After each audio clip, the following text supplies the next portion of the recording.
আমার সোনা বাবু মাথা উঁচু নেই, কারোর পাশে যাওয়া একটু কথা বলতে জানে না। অনেক বিন্দু ছেলে আমার, আমি অনেক আশা করে ভর্তি করেছি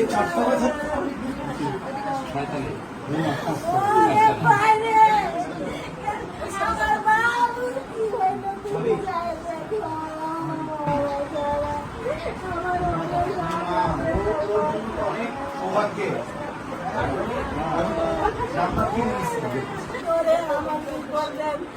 আমি কিছু চাই না, খালি শুধু আমার বাচ্চাটা একটু শিক্ষিত হওয়ার আশায় আমি পাঠাইছি।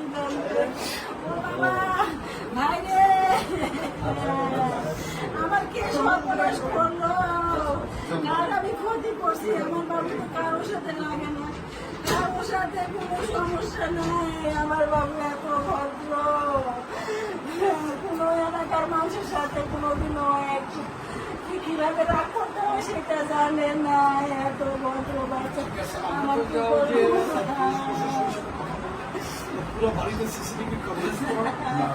শুধু খালি নিচতলায় সিসিটিভি আছে।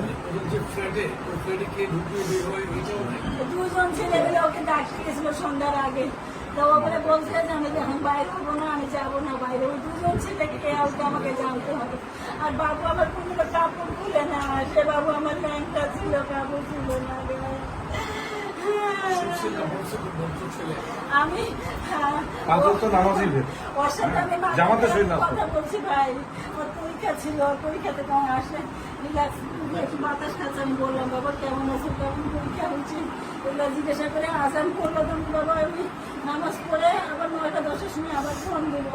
9টা না বাজতেই ওর বাড়ি থেকে কাঁদতে কাঁদতে বাসায় আসে, বলতেছে আমার বাচ্চা মরে গেছে রে, আমি কিভাবে সইব? যে বাচ্চাদের সাথে আমি মাগরিবে কথা বলছি, আমি মাগরিবের সময় সব কথা শুনলাম। কি খাইছো বাবা?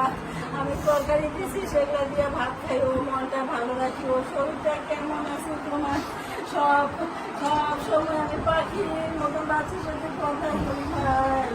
একটা দিন কথা ফোন না দেয় বা না ধরে, পরে ফোন দিয়ে আমি একটু রাগ করি। 1 মিনিট কথা বলো মায়ের সাথে, তারপরে তুই ফোনটা বন্ধ করো কেন?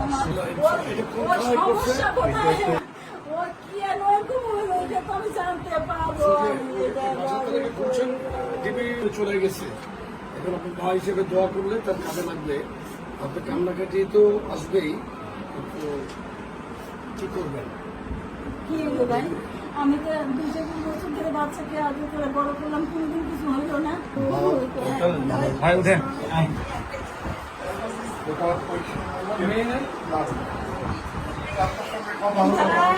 ছবিগুলো দেখা তো খাওয়া দাওয়া খাইতো।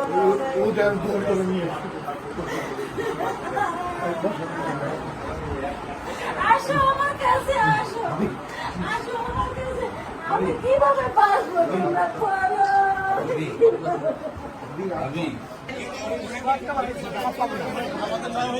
নামাজের টাইম হয়ে গেছে, চলে যাচ্ছে।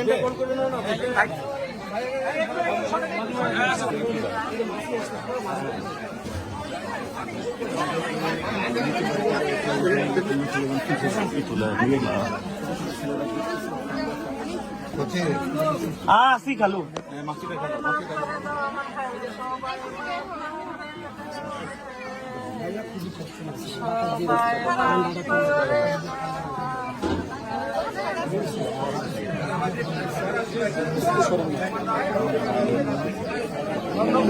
আসুক, হ্যাঁ আমার সাথেই আসবে।